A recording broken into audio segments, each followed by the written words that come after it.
The data is clear. It takes 13 minutes to gain memory retention, laser-sharp focus, and satisfaction in life. A rigorous scientific study showed that just 13 minutes of daily guided meditation help participants get rid of brain fog, forgetfulness, stress, while empowering them with laser-sharp focus, memory retention, and improved emotional regulation. However, there are important nuances to consider. Most importantly, can some meditation methods be detrimental? Can some bring happiness? These are 5 important things to consider. First, expectations versus facts.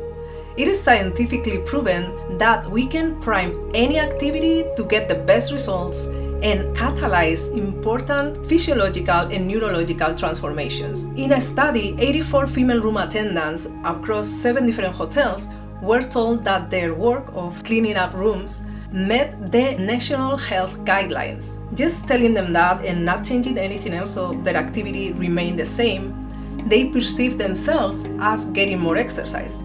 And this shift in their mindset alone had an incredible result. They decreased waist-to-hip ratio, body fat percentages, blood pressure, and other important markers compared to the control group. The hypothesis being that exercise works at least in part via the placebo effect, meaning that our expectations, our beliefs have incredible effects on the results that we achieve. This might also mean that if we have a negative connotation towards certain practice, or we just have no information about the results that we can achieve with it, we may have lesser results. So before you start your meditation practice, just do some research or just stay for number 2. Neurological threshold. Brain imaging showed that just 13 minutes of daily guided meditation practiced between 5 to 6 times on average per week had activation or an increase in activation in key areas in the brain like the prefrontal cortex and the hippocampus, which are associated with higher cognitive function. There seems to be a certain amount of time that is necessary to dedicate to this practice in order to have the remarkable results in cognitive functions like focus, memory retention, emotional regulation. 4 weeks were not enough. They needed to complete a full 8 weeks of meditation. Also, another practice, like for example, listening to a podcast for 13 minutes a day, did not deliver the same result. So if you are going to practice this, just make sure that you have 8 weeks where you can dedicate 5 to 6 days a week to this meditation. Number 3, can some meditation methods be detrimental? Of course.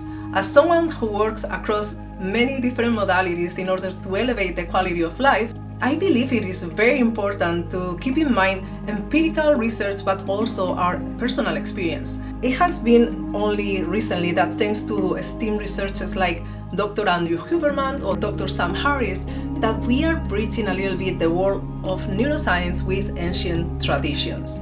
An insight that has emerged thanks to this is that some meditation methods can indeed be detrimental. And this is when they are approached with a lack of balance between interoception and exteroception. Interoception is when we are aware of our bodily sensations, so when we are aware of our breathing, our heartbeat, our thoughts, that's self-awareness. And exteroception is when we are aware of external stimuli. Neuroscientifically speaking, when we have that internal focus, we are reinforcing areas, networks in the brain such as the anterior cingulate cortex or ACC or the insula. And these help us be self-aware, which is great if we are not, but if we are already tending to be introspective or having too much rumination or negative self-talk, this is going to make it worse, creating anxiety instead of relaxation. Because of that, it is important to balance it with exteroception and focus more on external stimuli. So the practice that I shared in my previous video was the Joshinkokyuho meditation, in which first stage is focusing on the breathing, focusing on the hara or the area of the belly. However, on the second stage, there is exteroception to then expand our awareness outward. And just by the fact of listening to a guided meditation, that's somewhat balanced between listening to the external stimuli of the person guiding the meditation, but also focusing on our inner experience as we are doing what we are guided to do, such as focusing on our breath. Number 4, can meditation bring happiness? There is an intriguing parallel between neuroscientific research and some ancient traditions of meditation. Specifically, in Joshinko-kyuho, the second stage of the practice, when we are expanding and becoming almost like a glowing sun. In parallel, there is a scientific research directed by Numenna, where there was a self-reporting tool showing the energy on the body. And before I share this, I want to clarify that this study might have been a little confusing for some of us, at least it was for me, because when I saw the pictures with the glowing individuals, sometimes more blue, more red, more yellow, I thought that this was actually measured scientifically, but it was a self-reporting tool, meaning that people just gave their impression of, oh, when I feel this emotion, I feel the heat in this area or in that area, but it was self-reporting tool.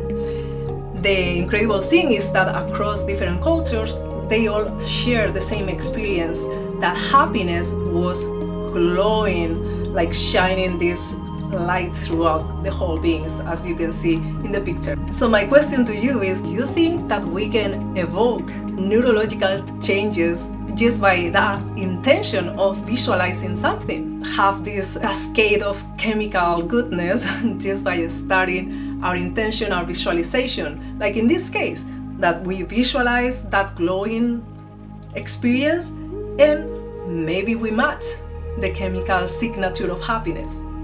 I would love to hear what you think in the comments. And we're going to move into the 5th point, timeless wisdom. Imagine that you go to a movie theater, going to watch a movie that you are eager to watch, but as soon as you sit, you start analyzing and dissecting every single scene.